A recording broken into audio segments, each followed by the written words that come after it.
Oke, selamat datang di Baja Journey dan kali ini kita akan ngeliput salah satu bela diri yang benar-benar efektif, cepat, akurat, dan membahayakan. Tapi tetap namanya bahaya, ada seninya. Dan ini salah satu bela diri yang dimana-mana bela diri apapun itu kalau umpamanya di jalanan selalu menggunakan gerakan ini.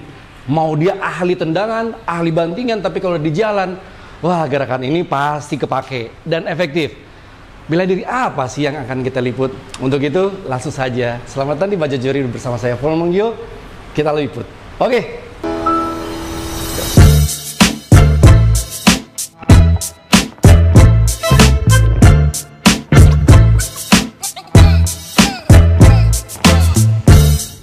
What's up? Oke. Ini dia Coach Vicky. Waduh. Gimana kabarnya?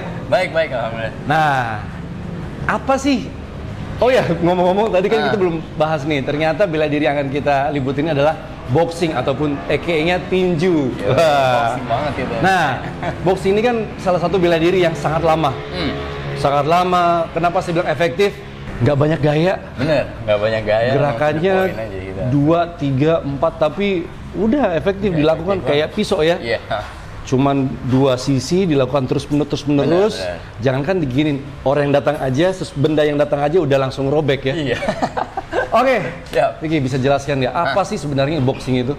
Boxing ini paling seninya paling enak itu dia punya apa ya? Antara menyerang dan pertahanan tuh sama baik. Ya, dan kelebihannya lain kita tahu di boxing itu mungkin kakinya nggak nendang ya. Oh iya. Jadi kaki kita dipakai untuk bergerak, mobility kita di dalam ring. Jadi kita nggak cuma stay di center ring aja, tapi seluruh ring itu memang kita pakai. Bahkan kadang ada beberapa petinju yang udah jauh lebih baik, dia bisa memainkan tali dengan body movement yang sangat baik. Ya kita sering lihat tuh ya. Iya. Main Body-nya dia. Nah, di situ juga dia juga punya skill ya di situ juga. Jadi body movement-nya main, head movement main, blocking dari tangan sangat efektif ya. Iya. Plus counter lagi biasanya. Counter. Nah, jadi dia udah langsung blocking. Dan itu diulang ribuan kali sampai akhirnya jadi refleks Ataupun otomatisasi muscle ya. Nah, betul. ngomongin soal blocking. Bela diri ini kan paling identik dengan pukulan, tendangan, ada siku, dengkul, tangkisan. Tangkisan ini kan macam-macam. Ada menangkis, ngeblok. Tapi sebenarnya di boxing itu ada sih tangkisan kayak luar, atas, samping, bawah. Sebenarnya ada, cuma bentuknya aja agak beda. Oh, bentuknya yang beda? Bentuknya yang beda. Seperti apa? Seperti Jadi apa? contohnya misalnya kayak kita ngomongnya itu parry.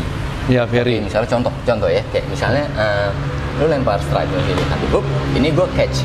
Oh, Oke. catch. Nah, jadi pas kita pukul, ini kita tangkap catch. Sometimes kita block begini. Oke. Ya. Ini blok. Ya, ini kita block, kita ngelihat pakai satu mata sebelah sini aja ya. Oke, iya. Ini udah lantup, nanti refleksnya nanti akan kita balas sama satu yang tangan yang di sini. Oh, I see. Oke, jadi pump. Tapi kalau yang di sini kita ini catch. Oke, nah tadi kalau kita kan lihat ada karate, gue juga pernah ada karate. Oh iya, karate juga nih. Jadi tahu paham. juga kita. Jadi paham. Jadi tahu ya. Okay. Jadi parry yang dimaksud kalau di boxing itu lebih ke menghalau, sama menghalau. Misalnya contohnya kayak kita mau lepas jab tadi coba, yang ini jab, masuk sini jab, pas itu ini udah kita ke sana. Bedanya kalau catch stay di sini, kita cuma kayak pep gitu. Ini kan pasti pukulan tinju tuh kalau nggak ke muka ke badan. Iya. Udah pasti deh. Udah pasti gitu. Bentar lagi nih ke muka, bentar lagi kita udah tak. Oke, tapi kalau kita mau parry masuk back hook, kita bisa ke sana. Nah, ini bisa lose balance di sini. Oh iya. Oke, simple banget dan ini diulang-ulang. Latihannya tuh bener-bener diulang-ulang. Gitu. Jadi sampai akhirnya kita bener-bener ngelihat tangannya ini udah nggak merem, udah nggak apa. Memang kita enjoy defense jadi. Memang ditunggu sini pukul. Nah, udah selesai masalah. Pak, gitu. Tak, udah. Nah, simpel itu ini. keren banget. Ngomongin tentang serangan, ini penting banget nih. Kenapa boxing itu identik dengan tangannya di atas sih? Kenapa nggak di bawah? Kenapa nggak yang kan ada yang mungkin gitu kan? Kenapa nggak yang maksudnya macam-macam, ada yang gitu. Maaf. Iya. Saya kan hanya bertanya, kenapa sih? Karena banyak banget ini teman-teman dari kan tangan di atas tuh kan capek, iya kan? Bener. Kalau di bawah tuh kan it's very easy kan, kayak ada ini. Tapi kalau di atas tuh kan pasti capek gitu. Banget, bahunya juga kayak ngerasa. Kita juga kayak wasting tenaga, mungkin 1/10 tapi kan itu tenaga. Iya, betul. Jadi sebenarnya tidak akan capek kalau memang basicnya itu bener. Oke.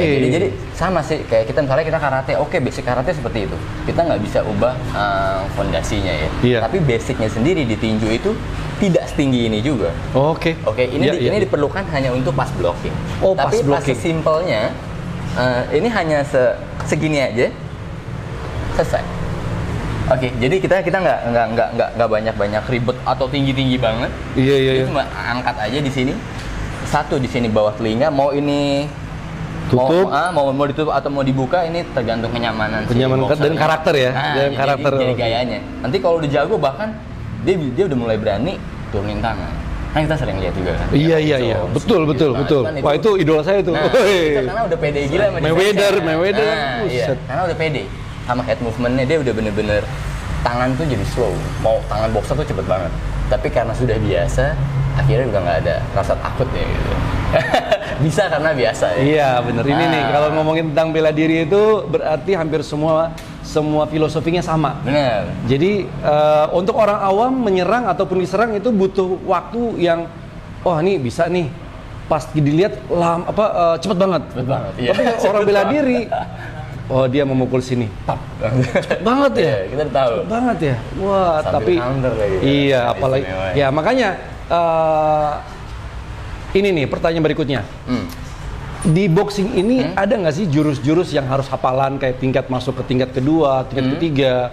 Apakah semua petinju itu harus menghafalkan gerakan? Ada jurusnya nggak sih kan? Sebenarnya kalau dari jurus itu tidak ada yang contoh ya. Kayak misalnya dulu kita waktu di bela diri lain kita ambil contoh misalnya karate gitu. Mungkin kita kalau mau masuk ke sabuk kuning atau apa, kita harus menghafalkan namanya kata. Nah, itu kalau kata itu sendiri kalau dianalogikan ke tinju lagi sih sebenarnya tidak ada. Sebenarnya tidak ada. Ini hanya benar-benar direct bonding antara pelatih sama si boxer. Oke, jadi kalau ketika si boxer itu sudah mengenyam basic dengan sangat baik, rasanya kita udah bisa nih tambahin yang lebih advance lagi. Dan kemajuannya contoh nih, kita di sini ada 10 anak nih, ada 10 anak yang baru. Terus pas kita minta, ayo coba jab, gitu. Eager kita, hati kita untuk ngeluarin effort jab, lu mau gue pasti beda. Nah ini yang menjadikan perbedaan. Kenaikan tingkat kepandaiannya gitu atau advance-nya lebih cepat daripada temennya, padahal startnya sama-sama. Misalnya gue minta jab asal jab aja, tapi giliran jab ada yang ngotot banget, betul. Ada yang kayak bener-bener depannya ada orang beneran. Nah akhirnya dari situ perkembangan seseorang berubah lagi karena dia selalu ngasih 100% di setiap sesi latihan. Ngerti ya? Ngerti. Jadi sebenarnya benar-benar ini kalau boleh mengartikan adalah untuk teman-teman yang selalu melakukan gerakan-gerakan jurus di bela diri lain, sebenarnya tujuan itu adalah membayangkan musuh itu ada di depan. Benar, harus di shadow. Fighting itu about tentang imajinasi gitu. Iya. Lu benar-benar harus ada orang wujudnya. Setelah lu pukul, lu hilang, lu balas, dia balas lagi, lu sikat lagi. Nah, itu harus ada di dalam pikiran kita, harus. Jadi dan cepet-cepetnya jadinya. Kalau lu bener-bener ngebayangin ada orang depan lu nggak mungkin abis pukul lu santai. Iya, betul. Dan nggak mungkin dia diem. Iya, dan nggak mungkin juga begitu. Iya. Jadi kita akan refleks, hilang lagi main. Jadi kita pas ngelihat boxer, kok gerakannya slick banget ya, asik banget ya, karena banyak terlatih biasanya di shadow boxingnya, dan kita push untuk kakinya benar, kepala untuk tetap bergerak, kapan tidak itu aja ada aturannya juga. Seperti penasaran. Untuk itu kita akan latihan simple saja. Seperti teman-teman bilang, setiap di Baja Journey ini minimal ada 3-5 poin, 5 gerakan yang pengen di-sharing untuk teman-teman. Karena banyak banget nih bela diri dari yang lain, yang nanya dari impor, dari sampai Indonesia sendiri.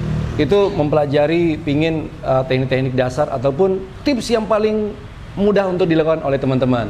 Yang susah-susah jangan. Siap. Yang bisa dipelajari. Yang simple. Apalagi untuk bisa di self defense di jalanan. Wah, kita latihan ya. Siap. Ini dia. Nah, sebelum kita latihan, seperti biasa kita ada 5 teknik yang akan di-share kepada teman-teman baja. Tapi sebelumnya saya akan ingin informasikan bahwa Coach Vicky ini merupakan selain menjadi yang punya tempat di sini, dia juga seorang promotor. Wah. Nah, sebelum kita nyoba, sudah ada berapa acara nih yang Vicky lakuin di ataupun create di dunia pertinjuan? Wah, kalau bikin pertandingan waktu itu dari tahun 2015. Buset dah. Jadi banyak, bahkan kadang ada 1 tahun waktu itu bikin pertandingan profesional itu sampai 5 kali sih. Nah, itu dari kita kan ada Sasana yang Karawaci yang paling gede. Nah, jadi kadang bikin di Sasana sendiri yang Karawaci yang paling besar ya, maksudnya ringnya yang paling juga bisa nampung. Mungkin di Sasana sana tuh ada kayak 300-400 orang mungkin ketemu. What? Jadi bisa ada penonton lah di sana. Ya. Wih, keren. Kita pernah bikin di kayak Balai Sarbini juga kan. Iya. Ya, itu juga ada di JCC juga. Nah, macam-macam lah. Wih, menjadi kesempatan yang sangat berharga sekali. Akhirnya Baja Journey meliput salah satu promotor yang masih peduli dengan bela diri tinju. Wih, pasti dong. Ya, masih melatih dan udah menyiapkan, maksudnya next venue itu mungkin ada pertandingan pro dan amatir. Pertandingan amatir gue namanya Rookie Fight ya. Nah, mungkin nanti ada lah di bilangan di mana? Di kafe di Gunawarman nanti udah ada. Ngomong-ngomong, ada teman saya namanya, dia seorang capoeirista namanya Ferdi Bawanta, dia pengen ikut rookie. Oh gitu, oke. Dia Ferdi, lu ditunggu ya. Dia belum pernah ikut boxing sama sekali. Siap. Kan syaratnya kan rookie itu belum pernah ikut pertandingan apapun kan. Yang penting tapi ini juga loh. Ada yang belum pernah sama sekali, artinya debut. Tapi kayak misalnya kita pernah fight di kickboxing dan kita mau pelajari handnya, tangannya, itu gue terima banget. Wih, terima banget ya. Jadi MMA pun banyak banget teman-teman MMA kan. Jadi banyak banget fighter dari MMA.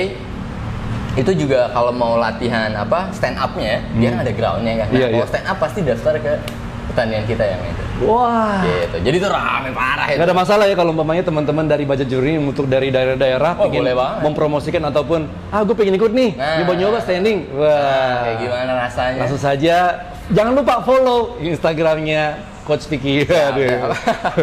Oke, untuk itu langsung saja nih ada 5 teknik nih, teknik dasar yang sangat efektif dalam latihan tinju. Apa aja nih yang pertama nih? Oke, mungkin paling pertama pukulan dari tinju itu sendiri. Yang paling pertama sebagai pembuka dan penutup kombinasi itu jab. Oke. Nah, jab ini pukulan jadi yang paling penting. Jab itu berarti kaki kiri depan, berarti pukulan yang ini depan. Kalau kaki kanan depan, jabnya ini. Jadi dia. Jadi kalau untuk jadi petinju yang misalnya ortodoks, berarti kirinya kan. Kiri. Nah, kalau dia petinju yang southpaw, jadi dia main di right hand. Ngomongin southpaw tuh ada filmnya keren tuh ya, southpaw ya. Itu cakep banget. Oke, jadi kiri ya.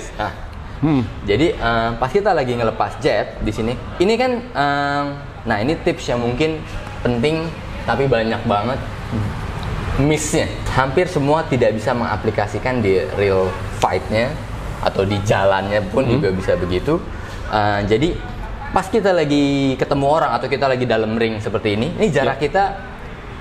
Gue sendiri selalu ngomongnya ini jarak netralnya. Oke. Kalau lu lepas tangan lu pasti nggak kenain gue. Bener. Gue juga. Iya. Oke. Nah, pas kita lagi latihan jab, basicnya kayak tadi. Kenapa lo tangan sebaiknya kayak kita untuk latihannya, basicnya kita ini yang kena adalah 2 di sini. Oh 2. Oke. Even itu mau pakai glove tetap kontaknya ini. Oh iya.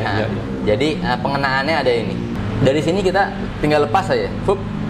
Oke. Ini static jab, kita diem aja. Oke. Tapi pas kita udah ada orang yang di depan kita seperti ini, kita butuh kaki kita untuk maju sedikit. Oke. Jadi tangan sama kaki sama-sama cepat. Oke. Dari sini gue masuk ke sini. Oh iya. Oke. Simple, selesai, pak, pecah biasanya. Apalagi tangan kosong ya. Nah, jadi dari sini kita masuk. Ini salah satu caranya. Atau gue bisa langsung sini kok. Wow. Oke. Ya. Nah, jadi pilihannya di situ. Satu, gue bisa langsung direct. Misalnya lu lagi gerak, gue pang. Nah itu berarti gue udah ngambil pakai kaki itu. Cuma karena hampir nggak kelihatan karena dia majunya tangan gue kembali, kaki gue udah stabil lagi. Oke. Gitu. Jadi bukan pam, gue balik, ya gue kena duluan, pasti kena duluan karena terlalu lambat. Jadi dilatih gimana tangan kita sama kaki kita bisa dilatih di luar basic tinju sendiri. Mungkin ada agility tau? Nah, lu harus.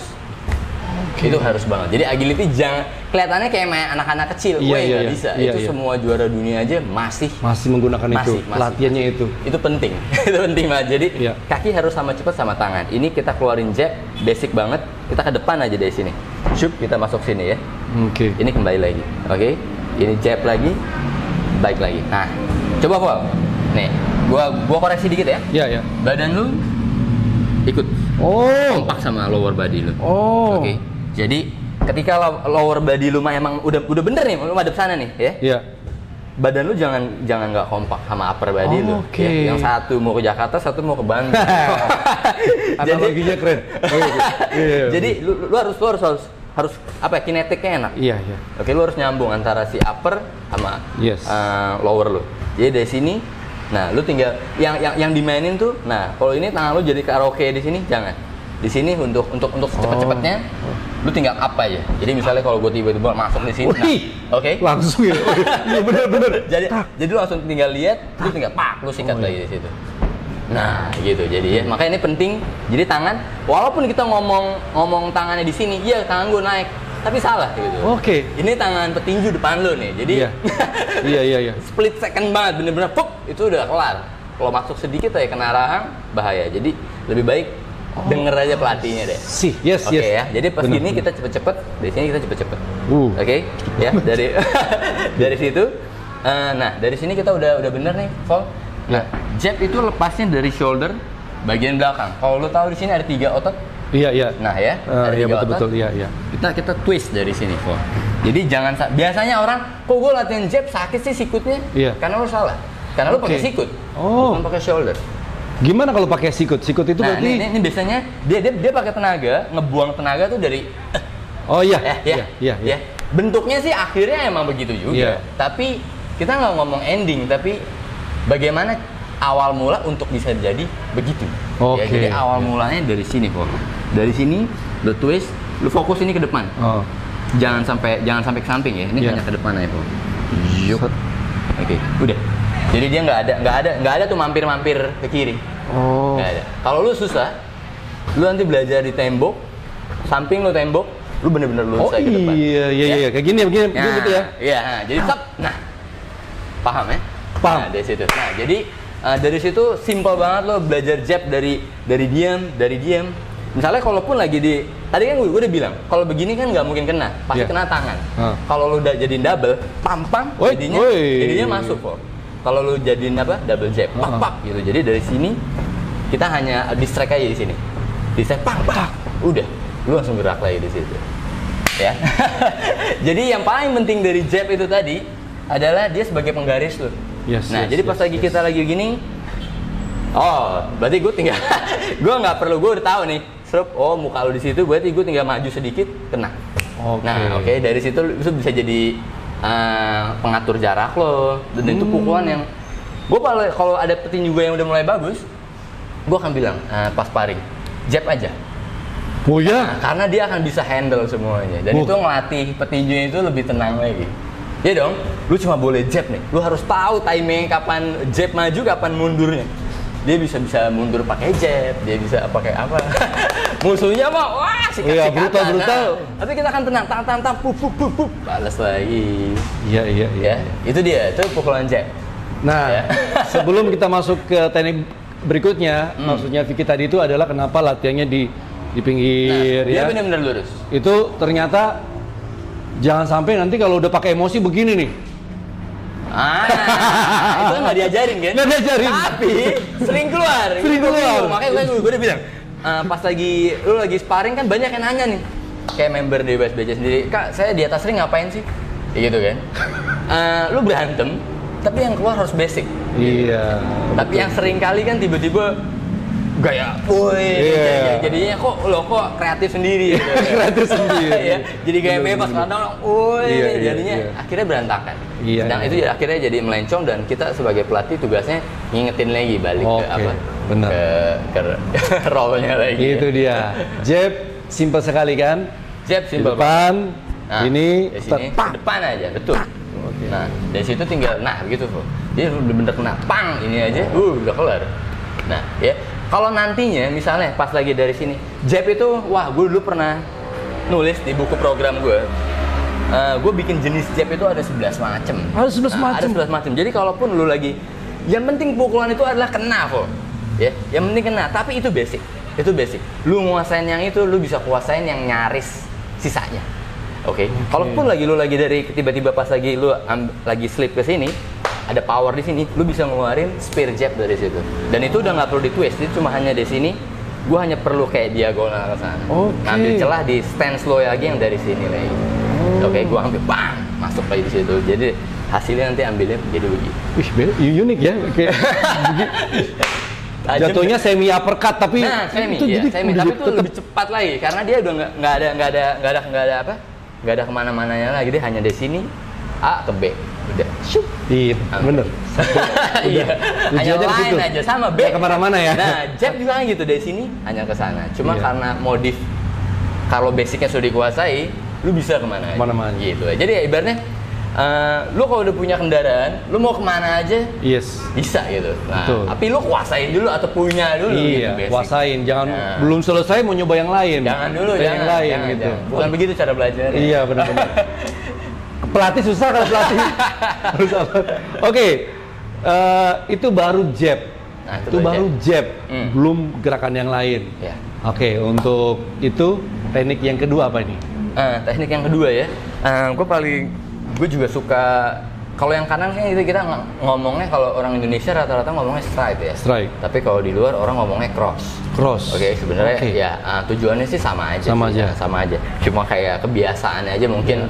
Senior yang di orang Indonesia juga ngomongnya straight, pokoknya gitu. Intinya begitu lah lurus, ya. Intinya tangan belakang ke depan. Nah, itu jadinya itu straight juga salah satu pukulan yang biasa temennya si jab. Ya, kalaupun dia, nah ini gue jelasin lagi ya. Karena pukulan di tinju kan nggak banyak, ya. 1, 2, 3, 4, 5, 6 selesai. Itu basicnya. Cuma kalau dia latihannya rajin ya jadi bahaya. Jadi bagus banget. Nah, ya sekarang mungkin gue jelasin kayak si right hand-nya ini ya. Jadi yang tangan belakang. Jadi kalau kidal, coba di sini ya. Sorry. Ya. Nah ya ini berarti yang apa? Yang si stride-nya di sini. Yang lo lepas aja. Nah. Ini gue paling susah ngajarin stride karena once ini berhasil lo stride-nya bener, lo akan nguasain hook kanan, overhead, uppercut. Tapi stride-nya harus bener dulu. Nah, ini kesalahannya juga paling sering adalah yang sering ya. Iya. Yang kita lepas adalah pas kita lagi lepas stride, di sini kita terlalu maju, Fon. Ya. Jadi pas di sini balance-nya kita di sini hilang. Sebabnya apa, Fon? Karena badannya terlalu ke depan, ada di sini berat badannya. Bener? Di sini gampang banget. Nah iya. Terus dan lu harus pikirin ketika lu lagi nggak balance gini, kalau nggak kena gimana nasibnya? Iya benar. Iya. Jadi jangan anggap itu kena, belum tentu. Kan dia juga terlatih lawannya. Iya. Jadi titik beratnya adalah kita dari shoulder ini udah melewati dengkul kita. Ini kesalahannya. Jadi lo harus mundurin lagi di sini. Ya, jadi terkontrol sama si kakinya. Jadi pas dari sini gue mau langsung backstep, nggak masalah. Masih bisa dipakai. Tapi kalau dari sini, lu harus tarik badan lu dulu, barulah masuk ke kaki telat. Telat sekali. Jadi pas lu nanti ambil di sini, lu langsung mau weaving ke sana juga nggak masalah ya. Asik banget. Jadi pas lagi dari si stride ini, yang sering disalahnya ini koreksinya adalah kembalikan ke titik awalnya. Jadi pas lagi di sini pastikan ini rotasinya. Rotasi muter. Rotasinya aja. Ini kita masuk di stride di sini. Dan harus selalu jinjit ya di bawah ya. Harus iya. rigid, Nah, ya? ini poin penting banget ya. Oh iya. Dan ini dia. Berarti ada 3 sering kesalahannya ya. Si badan terlalu ke depan, kakinya kadang-kadang orang tuh formalitas, formalitas tuh bener-bener begini. Oke. Padahal ini parah banget efeknya. Oh, Ini big impact karena ini bener-bener lo tahu jempol. Nah, lu jempol ini bener-bener dia megang si tanahnya kita pegang ini. Dia twist dari sini. Ini masuk kok. Syuk. Nah, dari sini kita masuk. Ya. Nah, ini penting sekali dan dia lebih baik pukulannya sama kayak arah pukulan lo, si kaki ini. Oke. Jadi jangan, kayak tadi gue bilang, jangan nggak kompak. Ketika lo lagi mukul ke sana, kaki lo kemana? Nah, ini akhirnya ngurangin damage lo. Yes. Nah, gue senang banget kalau petinju pukulannya keras. Iya. Dan rata-rata petinju gue KO rate-nya gede-gede. Iyalah. Nah, gue demen banget. Jadi, dan ini gue selalu ajarin ke anak-anak. Ini stride harus lurus, harus stabil juga, nggak boleh tarik ke depan. Dan yang paling sering nih ya, karena di sini dia terlalu ke samping juga, Fok. Oh, nah, iya. Ini sering banget juga, Fok. Iya, benar. Ya, jadi mereka sampai ke sana. Itu nggak bikin jadi keras. Oke. Jadi pelan nih ya.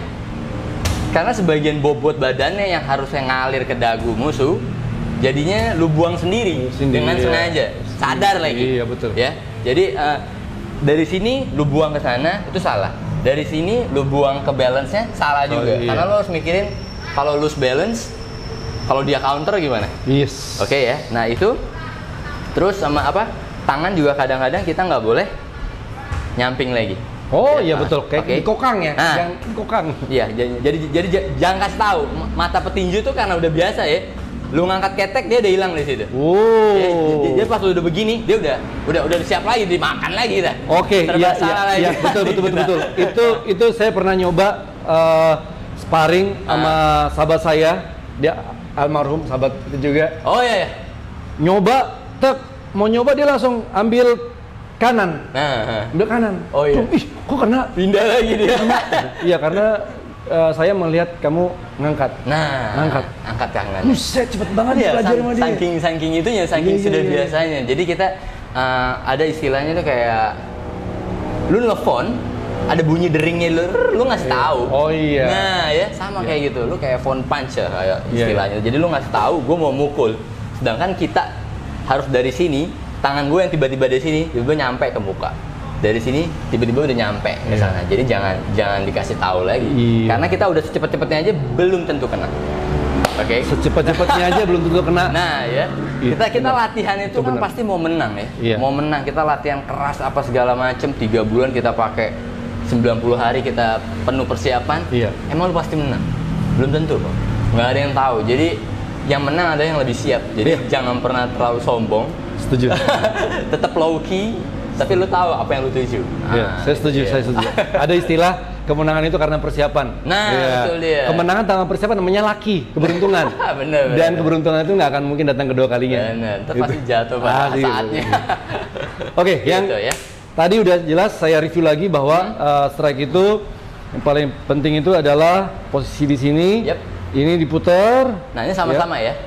Begitu ya berarti ya? Ini sama-sama bener. Lu bagus banget tadi udah. Lu tinggal putar di sini sama-sama. Nah, gitu ya. Oke. Nah, satu lagi gue tambahin ya pas lagi begini. Jangan sampai ini kata kunci banget.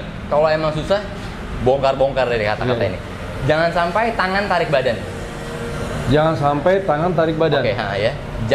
Jangan sampai tangan tarik badan. Badan yang dorong tangan. Oke, jadi jangan tangan duluan. Pas lu lagi mau siap-siap mukul, dia dulu baru ngikut. Ini udah ngurangin power lu jauh. Oke, nanti akhirnya jab sama strike itu mirip rasa sakitnya. Oke, sedangkan gue damage-nya mau kayak 5 kali lebih keras daripada si jab. Karena yang satu jab ini yang kita pakai master hanya dia doang loh. Hanya satu aja loh, hanya cuma ya lah sekecil itu. Sedangkan pas ketika gue lagi mau ngelepas strike, ibaratnya tuh gue lagi mau balik buku, satu buku sisi kanan nih, tau kan buku ya? Nah, gue mau itu kena semua masuk ke muka dia. Istilahnya tuh analoginya keren ya. Promotor susah kalau harus bener-bener menggunakan ini. Keren. Jadi kita langsung paham. Langsung paham ya. Jadi seperti buku, seperti cambuk. Jadi bodinya ketika lo lagi megang cambuk itu badan lo sendiri. Lentingan ujungnya itu tangan lo. Jadi yang terakhir adalah pas lagi lo lepas di sini, ini tangan. Ya, jadi pas lagi diam di sini, ini body, ini tangan. Ini tangan. Ya, jadi jangan sampai dia duluan. Akhirnya ketinggalan baru nyampe. Itu nantinya nggak sakit. Butuh latihan. Gitu. Ya. Itu nomor 2. Nah, nomor 3 nih. Tips nomor 3. Nomor 3 kita mau coba footwork kali ya. Footwork. Nah, kaki nih, Vol. Kenapa harus footwork? Karena itu bagian dari tinju. Nah, footwork itu menentukan kapan gue nyerang lo. Nah, contoh gimana tuh? Nah, misalnya kita, lu dari situ, Vol, lu dari situ ya. Ya, siap. Lu sudut merah, gue sudut biru. Ya. Tiba-tiba, ting, box. Nah, kita toss dulu dong. Ya. Jangan langsung selek gitu. Nah, pas lagi di sini, gue set up. Gue set up ya. Pas gue mau masuk, kaki gue juga ikutan masuk kan. Nah, tapi pas coba lu masuk. Gue nggak jadi. Udah, nah lu bingung, lu udah waste tenaga tadi di situ. Ngerti nggak? Jadi ketika gue emang lagi mau mainin lu, gue akan mainin pakai kaki gue. Jadi lu akan mukul 2-3 kali, gue padahal lagi liatin lu doang. Lu lagi shadow box depan gue. Ngerti ya, Pak ya? Nah, paham. Gue dapat ilmu lagi banyak. Banyak nih, Pak. Oke. Gitu, jadi pas lu lagi situ, ya? lu bener-bener set up kapan lu mau masuk, kapan lu mau mainin dia dulu gitu.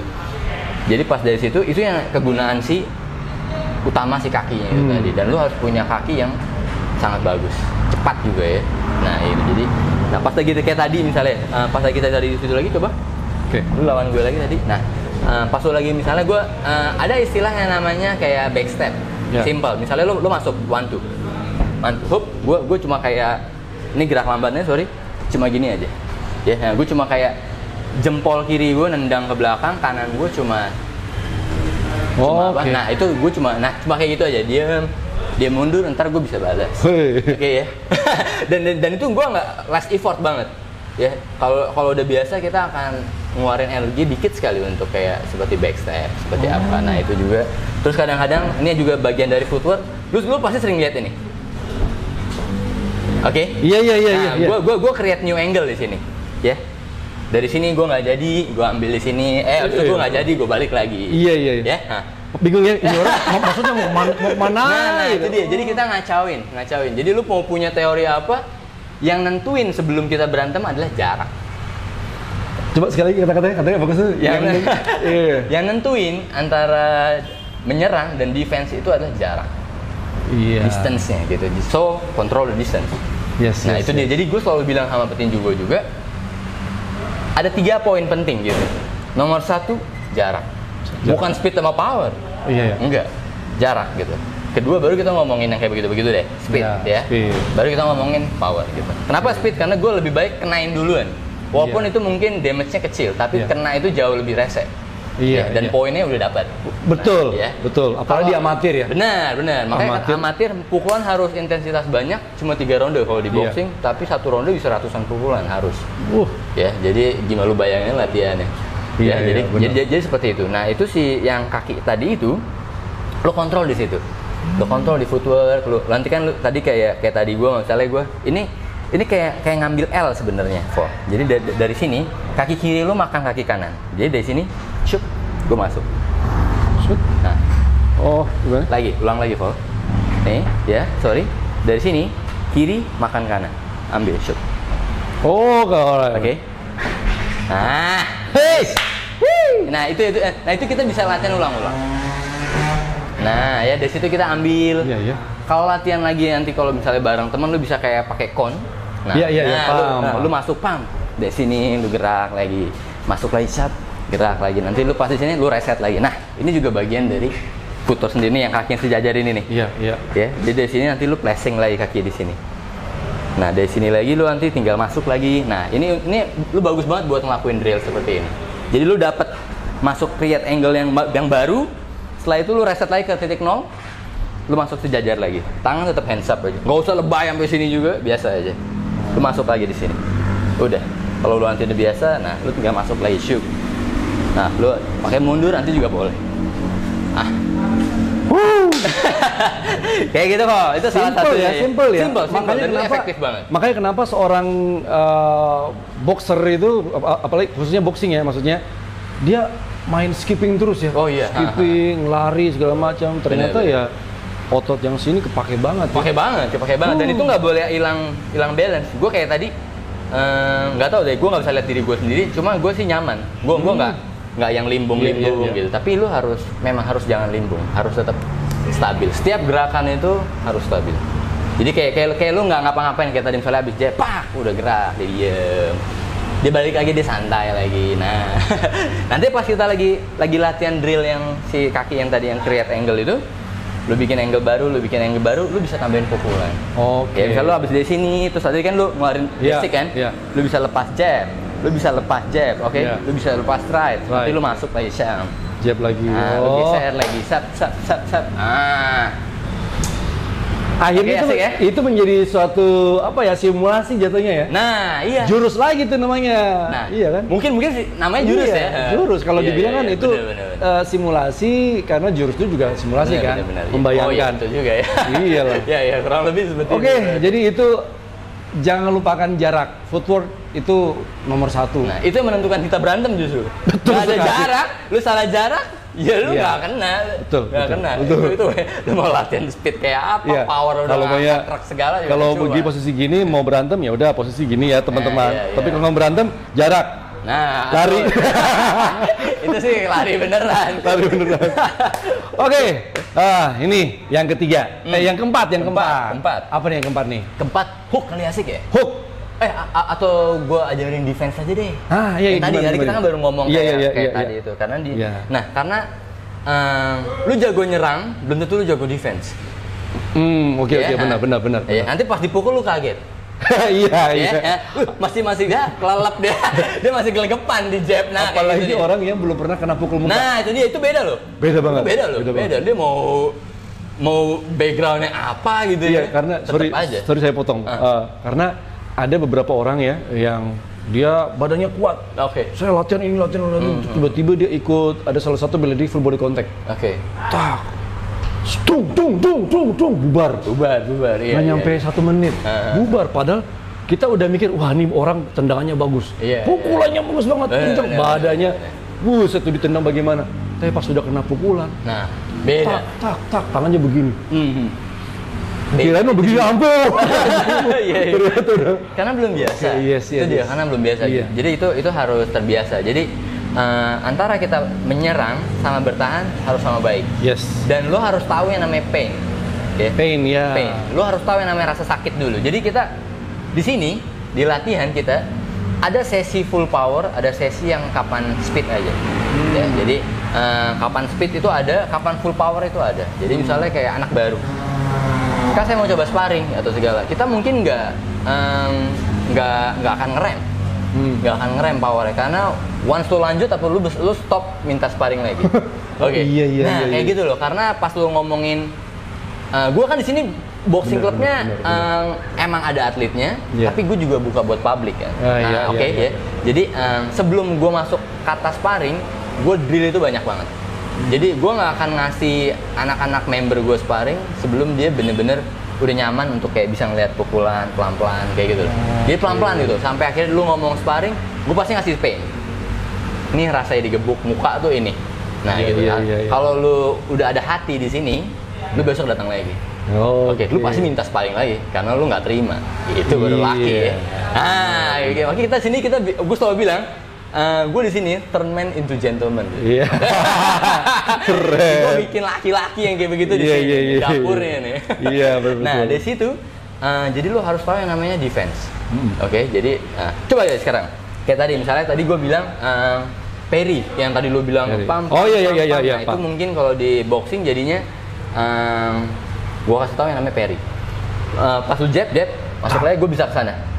Oke, lu jab lagi, gue bisa ke sini. Oke. Yang penting kalau dia sangat jago untuk parry, nanti gue bisa cederain lu di sini hanya dengan gue defense aja. Hanya dengan manfaatin lu aja, gue udah bisa bikinin lu cedera di situ. Nanti bentar lagi lu nggak bisa pakai tangan kiri itu. Gimana tuh? Jadi akhirnya, pas dari situ ambil lagi. Nah di sini gue masuk jab ya, gue bisa counter lagi. Pak. Oke, nanti lu ambil dari sini lagi, pap, gue bisa buang. Ya, itu parry. Dan itu lu, tapi kalau strike mungkin bisa di parry, cuma lebih hati-hati karena di sini full power gitu. Jadi kalaupun gue misalnya gue mau parry, nah gue agak bener-bener gue sambil mundur. Lebih bahaya. Iya. Benar. Iya. Jadi jangan takabur ya, jangan sombong lah. Karena ini right hand. Iya. Kayak tadi gue bilang, lu pas lagi ngeluarin dia pukulan tangan depan, gue cuma pakai ini. Iya. Tapi ketika lo mau pakai tangan kanan ini, itu artinya setengah badan lu mau kesini gue. Oke, nah jadi makanya kita butuh latihan kayak pull up apa segala macam. Gue akan ngeluarin pukulan tuh dari back, hamstring lu, quadricep lu. Gue mentahin semua lewat kepalan tangan yang terakhir yang ceprap. Makanya jadi apa? Jadi pukulan yang kayak rate-nya gede juga. Nah kita kan ngeliat tuh mau MMA mau apa kalau kena tuk, hilang aja orangnya. Ya tik di bawah udah kelar. Nah karena itu tadi bobotnya beda. Jadi jangan step back doang aja. Kalau telat selesai. Ya, jadi bahaya. Jadi pas lagi strike, kalau kita mau pakai parry bisa, tapi lebih hati-hati aja. Ya. Ini parry lagi, ambil lagi. Jadi pas gue lagi, lu lepas lagi strike, nah udah, ambil lagi, hit.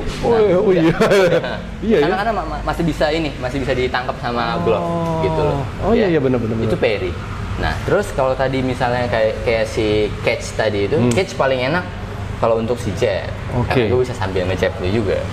Gimana tuh? Contoh misalnya gue jab tuh, masuk. Sini aja ke muka aja, ya masuk.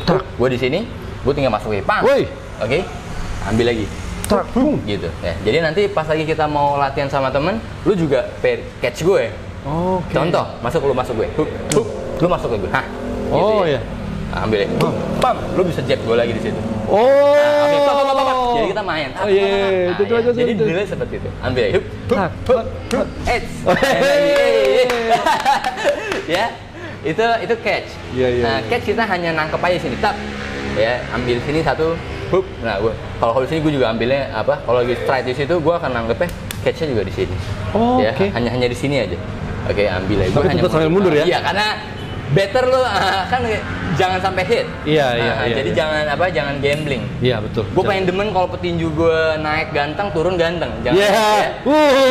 Jangan lecet ya. Iya, benar. Makanya latihan tuh yang bener, abis-abisan di sana. Nanti pas di sana kita tinggal main ya. Sebelum saya lanjutin, saya punya guru dulu, saya nanya, namanya guru saya Mas Iwan. Mas Iwan kenapa nggak seperti teman-temannya Mas Iwan? Senior, mukanya kapalan, gitu kan? Dia bilang, nggak Polan, karena saya setiap bertarung dalam bela diri apapun, saya menggunakan ini. Nice, nggak ditadah. Saya nggak main ini. Ini itu baju saya, tapi tetap baju saya ini menggunakan tetap pakai ini. Wah, dari situ saya nggak mau ngasih muka yang terlalu jangan takabur. Kalau tiba-tiba begini pukulannya lebih kenceng, Allahu alam. Saya suka itu. Itu dia. Nah, tadi kita ada parry, ada catch kan. Nah, terus gue juga misalnya tadi lu masuk hook, berarti kan lu hook lu dari tangan kiri. Gue bisa ambil sini aja. Sometimes ada yang cuma begini aja. Ya, coba lagi di sini. Nah, ini sama-sama aman sama ini. Bedain ya. Coba lagi hook lagi. Sama gue gini. Posisi gue agak beda dan gue akan lebih ngeredam pukulan lo. Karena kan gue di sini. Ya ibaratnya gue masih ingin ikutin flow lo kalau gue masukin ke dalam. Gue redam. Kayak busa. Jadi gue lebih absorb. Ya, gue sedot, gue ambil lagi di sini. Karena gue ngambil pinggangnya udah dapet nih powernya. Dari situ. Kiri gue udah keras. Nah, pas di sini paha gue udah keras. Nah, lu bye-bye deh. Lu tempel di situ deh. Ya. Nah, di sini gue bisa kokang lagi, gue bisa sikat lagi di sini. Mungkin bisa dilihat sekali lagi di sini. Sini ya. Ini tujuannya kenapa dia meredam. Bisa dilihat kamera situ aja. Siap lagi, ambil lagi sini. Nah, gue ambil sini ya. Nah, ini kan ini tangan gue naik. Perhatiin lagi, baik lagi. Ini tangan gue tadi di sini nih. Ya, lagi di sini. Gue baru naik. Nah, gue ngeliat lo nih. Ya, gue di sini paha udah ada power di sini, udah kesimpen. Paha kanan gue juga udah keras. Gue bisa counter lo di sini. Gue bisa ngambil, pam, kelar kalau kena. Kalau dia dari sini, ya mau nggak mau dia harus dari gini lagi ya, ambil lagi. Kalau ini udah, momentumnya udah dapat. Begini pun, coba lagi, begini pun nggak masalah ya. Tidak masalah. Yang penting tidak kena. Tapi impact yang defense-nya akan lebih jauh lebih nyaman kalau kita masih ngikutin flow dari dia. Oh, oke, iya. Ya, kayak gitu. Yang penting sama aja. Semua pukulan yang penting kena. Oke, semua defense yang penting orangnya nggak kena. Oh, Oke, iya. tapi kalau dengan beberapa teknik yang lebih benar dan sudah biasa, akhirnya punya benefit yang lebih juga. Gitu loh. Asik ya ngobrol-ngobrol sama yang ngerti strategi gitu. Oh banget ya. Iya, karena jujur aja kalau saya berbicara tentang teknik. Teknik, saya suka teknik juga tapi ternyata yang bikin kita menang itu adalah selain teknik yaitu strategi. Bener, strategi itu dari mana? Dari program latihan. Dari pelatihnya. Dari program latihan. Kita kan ngomongin gameplay. Iya, gameplay. Misalnya kalau kita baru ketemu nih, misalnya lu timbang sama dia. Iya. Ya, kita timbang. Nanti dari situ pelatih aja udah akan susun lagi. Dia lebih tinggi, main lu akan begini pakai strategi yang kemarin yang gini. Pad nanti kita setelah lu habis makan, drilling pad sebentar dan itu yang kita pakai besoknya. Seperti itu juga. Bener-bener di set up banget ya. Iya, dari ngelihat aja kita akan ngelihat kok postur. Fisik itu nggak pernah bohong gitu. Kalau dia badannya becek-becek aja kayak gitu, ini nggak ada persiapan. Apalagi over. Ya, orang over udah pasti nggak siap. Karena malas latihan. Jadi kita kalau lawan over, mati lu berarti kan. malah lebih gampang gitu loh. Oh berarti dia malas nih, mati. Wow, Baja Journey kali ini kalian semua mendapatkan tips yang bukan cuma 5 tips tapi banyak banget yang kita dapat. Promotornya langsung yang ngomong. Karena apa? Kenapa dia selalu ngomong seperti ini? Ini unek-uneknya dia nih sebenarnya nih. Karena pengalaman semua para petinju tolong lakukan ini. Iya, ini pengalaman semua. Bener. Unek-uneknya dikeluarin di Baja Journey. Aplikasi banget kan kita gitu. Iya, Jadi dari masa persiapan, timbang, latihan seperti apa, kapan strength conditioningnya, kapan sprint, kapan renang itu, gua hafal, udah hatam ya. Iya, apalagi namanya promotor kan pasti gini ya, nelfon orang. Udah siap belum? Saya oke, makasih. Kamu tanya siapa? Oke, saya siap. Oke, saya belum kasih tahu lawanmu siapa. Nggak apa-apa coach, saya siap. Wah. Nah, ini bahaya. Ini orang gokil ya. Berarti dia udah persiapan. Iya. Kalau telepon, ini berapa? Coach, saya di berapa? Kamu baru 2 kali tanding aja udah nanya apa budget. Iya kan? Iya. Gitu. Ya saya wakili. Oke, siap. Baru 3 kali, itu pun gak ada yang menang. Udah ngomongin budget. Ya saya wakili. Oke, tips yang kelima nih. Yang kelima yang terakhir. Apa nih? Tadi kan udah nih. Jab pertama, strike, ya kan? Set kedua adalah ketiga footwork. Footwork tadi. Keempat defense, tadi defense. Sedikit defense tadi. Sedikit aja. Terakhir, kelima. Terakhir berarti tadi gue mau kasih tahu sih sebenarnya pukulan yang paling orang banyak suka yaitu hook. Hook ya. Ini balik lagi nih karena pukulan di tinju kan sangat nggak banyak. Yes. Oke, jadi dari hook itu tadi karena sama-sama aplikasinya ini gue ngomong hook kiri aja ya. Hook kiri. Yes. Hook kiri. Sebenarnya waktu itu gue pernah ketemu salah satu pelatih Kuba di Platnas. Di Kuba sendiri tidak ada hook kanan. Nggak ada hook kanan. Tidak ada. Ini nggak ada. Padahal kalau dia ngomongnya hampir semua di Kuba tuh petinju tuh gila banget. Itu gila banget ya. Kalau ngomongin sport di situ gila banget. Parah. Kita keluar dari jalur. Oke, balik lagi ke hook. Fokus nah. Jadi kita coba latihan yang hook kiri. Ya. Sama nih. Pas tadi kita kan abis dari jab di sini. Iya. Oke. Nah, ini hook kiri ini teorinya banyak banget. Ada yang bilang begini aja gitu ya. Ada yang bilang begini aja. Yes. Oke. Ini juga pertanyaan yang paling sering. Setelah itu ada yang bilang, kalau ngelepas hook wajib begini sampai diputer-puter. Oke. Iya. Sampai begini juga gitu ya. Iya. Terus ada apa lagi? Ada yang lagi begini juga. Oh iya. Oke. Nah, satu yang mau gue ingetin, semua itu nggak ada yang salah, tergantung aplikasi ketika lawan lo kepalanya di mana. Wah, keren. Jadi misalnya katakanlah contoh nih Vol ya. Coba lu ada gue. Nah, ini bedanya pukulan jab sama ini kan gue selalu ngambilin ini kayak long punch, pukulan jarak panjang, tapi pukulan jarak dekat gue segini. Iya. Oke. Pas gue lagi lepas hook lo di sini, ini gue kalau gue muter ke belakang ya kena, berarti pukulan itu benar. Tapi pas gue lagi di sini, begini pun ya kena juga. Yang penting pukulannya adalah kena. Iya. Oke, jadi pas lagi lu mau latihan lagi hook lagi, Lu belajar aja. Kalau gue pribadi ya, gue selalu mulai dari yang paling nol banget, nggak usah pelintir-pelintir, pelitut. Yang penting lu belajar dulu seperti ini. Kalau musuhnya kepalanya ada di sini. Ya. Ini sering kesalahan juga adalah kalau pelatih ada yang ngepet. Wah, ini sering banget. Yeah. Jadi kadang-kadang pas lu lagi ngepet, contoh ya. Ini soalnya gue lompatin lagi. Lu lepas gue jab strike, masuk sini jab strike. Pam. Oke, lu lepas hook. Nah, kadang-kadang di sini hooknya. Lu nggak nanya. Padahal tadi hidungnya di sini gue minta. Woi, iya, logik. Ya? Logika. Jadi nggak mungkin kepalanya kayak Dalsim gitu, tiba maju aja. Jadi nggak mungkin, bos.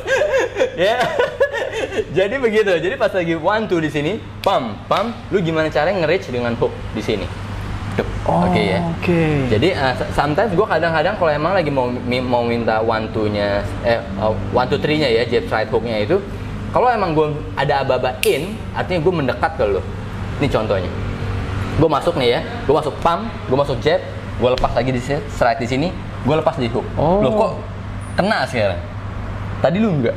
Iya kan? Iya. Karena pas lagi strike, gue emang pindahin badan gue ke lu. Oh yes. Ngerti ya? Ngerti. Gue artinya mendekat. Gue makan lu. Gue makan jarak lu. Ini jarak kita nih. Yes. Gue makan jaraknya. Ini gue ambil. Nah, ini gue tinggal lepas hook di sini. Shoot, masuk di sini. Oke. Ngerti ya? Siap. Paham betul. Nah, kadang-kadang ada juga yang kayak gini, Paul. Misalnya gue habis 1-2, pam ya. Setelah itu gue langsung ngeper. Nah, ini ada lagi yang seperti itu. Jadi ini tergantung strateginya. Sama gameplay lo tuh mainnya seperti apa sih? Karakter lo. Lo emang abis itu lo suka ngambil body, berarti lo diem aja di sini. Tapi kalau lo emang mau tarik ulur, ya lo balik aja ke tempat zona netral lo tadi. Yes. Oke, jadi abis itu boom, lo hilang. Tapi ada yang pam. Dia langsung ngambil dari bawah nih. Iya. Mati deh. Nah, itu udah milik dia. Lu boneka aja di situ. Lu jadi sansak sebentar aja. Kalau lu nggak kabur, kalau lu otak lu nggak cepet jalan, 2 detik lu lagi digebukin sama dia yang maju duluan. Gitu ya. Wow. Jadi yang saya suka barusan saya mau nanya. Jadi hook yang benar itu bagaimana? Nah, oke. Jadi hook yang benar adalah nih, gue balikin lagi. Oke. Gue balikin lagi ya. Jadi pas lagi hook yang tadi itu, kita kan belajar dengan seperti ini kan? Iya.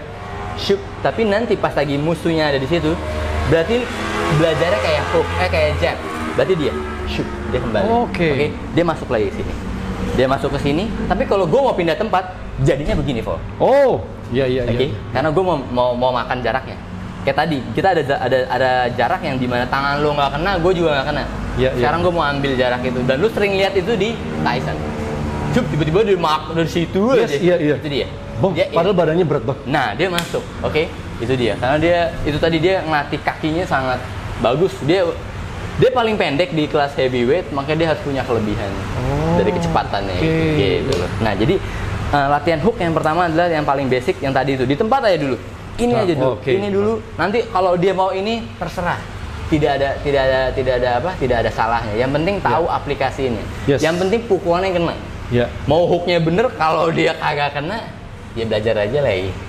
Ya, berarti cukup lambat. Oke, karena musuhnya bisa lihat. Oke, jadi pas lagi di sini kita latihan dulu. Sama aja kayak tadi kita kan jab. Ini hanya bentuknya hook. Ini bentuknya hook. Ini hook yang maju. Ini hook yang maju. Oke. Nanti kalau udah biasa di situ, gue mau hook yang in. Dari sini gue maju. Dari sini, kalau tadi lu lihat, gue badannya ada ngokang ke kiri. Dari sini, gue bisa ambil lagi. Oke. Jadi gue langsung ambil levernya di situ. Masuk lagi. Gue terkesima akhirnya. Maksudnya banyak orang yang ngerti teknik, banyak orang ngerti serangan, tapi lebih banyak orang yang nggak ngerti tujuan. Endingnya mau kemana? Lebih banyak orang yang ngerti aplikasi. Maksudnya apa sih ngelakuin itu? Kenapa bisa begitu? Asalnya dari mana? Betul. Dan akhirnya sekarang sudah mulai terpecah. Mau dia bela diri apapun itu ya, mau bela diri apapun itu kalau menurut saya, karena kan di Baja Jurni kan banyak bela diri nih. Ya mereka ngerti teknik, tapi ternyata mereka lupa fungsi dan tujuannya. Fungsi buat apa? Karena asalnya musuh tuh kan selalu berubah ya. Dong. Berantem. Lu di tempat aja, jangan kemana-mana. Gue latihannya mukul begini. Nggak bisa. Nah itu dia. Oke, itu dia. Udah 5 serangan, tapi untuk menutupi episode kali ini, apa nih yang mau disarankan kepada teman-teman? Apalagi teman-teman yang belum pernah berlatih tinju ataupun ingin belajar tinju atau ingin mencoba kayak tadi The Rookie ya. Oh, Rookie Fight ya. Rookie Fight itu bagaimana, atau boleh nggak nanti emailnya ataupun Instagramnya? Oke, boleh nanti ya. Kalau nomor ntar aja. dulu. Kalau mau nomor langsung di bawah sini ya. Kalau mau nanya-nanya kan tinggal ada nih, datang aja ke Sektor 9. Nah, apa nih yang mau disampaikan pada teman-teman? Jadi yang mau disampaikan adalah jangan pernah menyerah. Oke? Jangan pernah menyerah dan percaya kepada pelatih. Nah, itu dia. Jadi kadang-kadang kalau kita jangan pernah menyerah ini kadang-kadang jadi satu hal yang selalu terjadi sehari-hari ya, bukan hanya dalam tinjunya aja sebenarnya. Makanya sifat-sifat tinju itu sangat diaplikasikan pada sektor hidup yang lain. Jadi ketika lu ada masalah, ketika badan lu ada sakit atau apa, lu tetap aja datang ke sasana. Nah, seperti itu ya. Jadi lu tinggal ngomong sama pelatih lu pasti jauh lebih tahu gitu. Sakit yang model apa aja, kalau pelatih lu cukup berpengalaman di berbagai bidang tinju pro, amatir atau apapun, dia pasti tahu how to handle it. Ya, jadi jangan pernah menyerah, jangan pernah jumawa. Oh iya, jangan pernah jumawa, jangan rasa gue udah paling jago. Iya, betul. Ya, itu udah nggak ada obatnya itu bahaya. Itu benar. Sekalinya lu jatuh kelar, lu berat banget buat bangunnya gitu. Ya. Yes. Gitu. Jadi percayalah masih banyak orang yang di luar sana yang jauh lebih bagus juga, dan makanya lu harus lebih rendah hati. Iya. Karena ketika lu rendah hati, lu akan dengar setiap masukan orang. Ya, lu selalu gelas lu kosong, lu selalu nerima. Iya. Saya suka. Ya. Oke, sebelum kita nutupin, tadi ngebahas tentang amatir dan pro, bisa jelaskan sedikit saja bedanya amatir dan pro itu apa sih untuk ditinju? Boleh nggak sih kayak tiba-tiba teman-teman karena melihat di YouTube di mana dia ikut ternyata itu pro? Oh gitu, salah. Iya kan? Salah kamar tuh. Makanya ini kan banyak banget. Mas Molan, ayo ikut dong itu tuh. Saya bilang, wah itu pro. Loh, di sini kan dia amatir. Apa sih bedanya amatir begini? Karena itu sangat penting banget untuk edukasi bela diri kepada masyarakat sekarang. Nah, untuk petinju sendiri disarankan lewat amatir dulu apa langsung pro? Kalau disarankan lebih baik memang amatir dulu. Tapi kadang kalau dia mau ngejar gelar secepat-cepatnya dengan usia secepat-cepatnya, mau nggak mau akhirnya pro dulu. Jadi itu balik lagi ke tujuan pelatih dan promotornya juga sanggup nggak? Gitu loh. Nah, jadi kalau memang gue udah ada promotor yang udah netap, berarti gue bisa langsung masuk pro. Kira-kira setahun gue bakal main berapa itu udah diatur. Nah, tapi lebih baik memang amatir dulu ya. Sekarang pertanyaan tadi kan ada yang apa sih bedanya amatir sama pro? Nah, gini. Kalau tinju di Indonesia itu ada tinju amatir, ada tinju profesional. Tinju amatir itu sendiri badan koninya ya, yang di bawah koni itu namanya Pertina. Ya. Kalau lebih gampang lagi kalau lu tahu bola, PSSI. Udah pasti langsung nalar ya. Berarti di situ gitu ya. Nah, sama ini juga. PSSI adalah Persatuan Sepak Bola Indonesia. Pertina juga gitu, Persatuan Tinju Amatir Nasional Indonesia. Nah, jadi itu yang di bawah KONI. Nah, biasanya mereka kalau kita ngelihat mereka berantem cowok ya, kita bahas tinju cowok, dia pasti pakai baju. Itu tinju amatir. Tinju amatir dia pakai baju yang paling kelihatan lah. Secara datang dia pakai baju. Dia main amatir berarti nih. Nah, itu berarti dia tinju amatir. Itu yang paling kelihatan. Terus biasanya mereka mainnya tuh kayak 3 ronde. 4 atau 5 ronde itu jarang ya? Special occasion aja gitu. Kadang mungkin kayak ada golden glove atau salam tinju emas, kadang jumlah rondenya ditambah. Nah, tapi umumnya 3 ronde, 1 rondenya 3 menit, istirahat antara ronde 1 menit ya, 3 menit 1 menit ya. Itu tinju amatir tuh. Tinju amatir badan dunianya namanya AIBA. Nah, kalau bolanya FIFA. Ya, kayak gitu nih. Jadi analogi seperti itu. Jadi nalar lagi, begitu. Jadi berarti ada bapaknya si Pertina nih. Dia mengacu ke AIBA. Nah, AIBA itu badan internasionalnya untuk boxing amatirnya. Gitu. BA-nya tuh boxing amatir. Ya. Nah, kalau pro yang paling kelihatan biasanya yang membedakan amatir sama pro juga biasanya kategori beratnya juga beda. Dia beda nih. Kadang-kadang misalnya contoh ya, kalau amatir tuh 52 pas. Tapi kalau pro tuh 52,2. Nah, ada koma kecil-kecil gitu biasanya. Iya benar. Nah, ya kayak ada gitu-gitu. Ada 55,3 gitu. Kalau di amatir 56. Dah kelar gitu loh. Biasanya dia masih pakai koma-koma. Kelas featherweight kalau di pro 57,1. Iya. Super featherweight 58,9. Nah, kayak gitu-gitulah.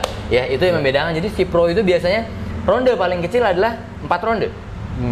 Oke, kelipatannya 22 nih, nambahnya 22. Maksudnya jadi 4 ronde, 6 ronde, 8 ronde itu untuk partai tambahan.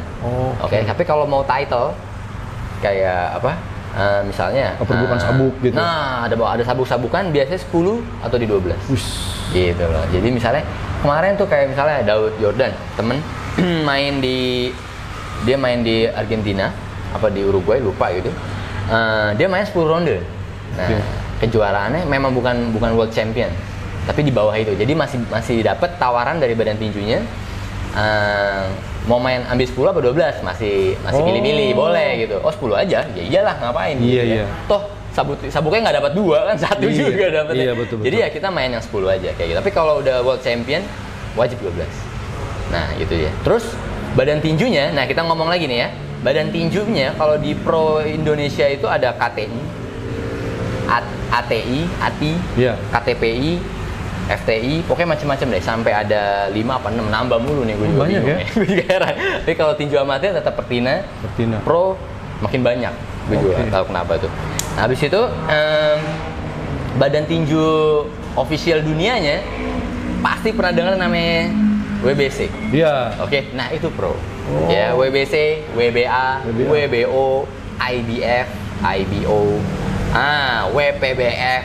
Banyak nah kayak gitu-gitu pro cenderung lebih banyak karena ngomongin duit. I see. Jadi siapapun mau jadi bosnya, siapapun mau jadi CEO-nya atau macamnya, karena ngomongin pro lebih identik pada bisnis, profesi, ya kan. Jadi gue mau yang berapa, per ronde berapa nih, udah kayak gitu. Tapi kalau kita ngomong amatir adalah gue bawa nama negara. Ya prestasinya. Nah, prestasi. Yang penting gue menang, nanti yang ngasih bonus tuh negara. Nah, yang penting gue main latihan, gue menang, segala macam dari PON, SEA Games, Asian Games, kita ngomongin itu. Tapi kalau profesional kita ngomongnya udah dikit-dikit duit. Iya. Nah, gitu. Namanya profesi ya kan. Oke. Itulah. Ya, kurang lebihnya itulah. Seperti itu dia ya. Ternyata informasi tentang olahraga khususnya tinju ini banyak banget ilmu yang kita dapat. Udah gitu ya, teknik-tekniknya juga. Yang namanya promotor, selain promotor juga pelatih dan yang punya tempat ini juga, jadi mengerti betul bagaimana caranya meng-create ataupun menciptakan seorang petinju yang handal. Terutama untuk menaikkan derajat Indonesia.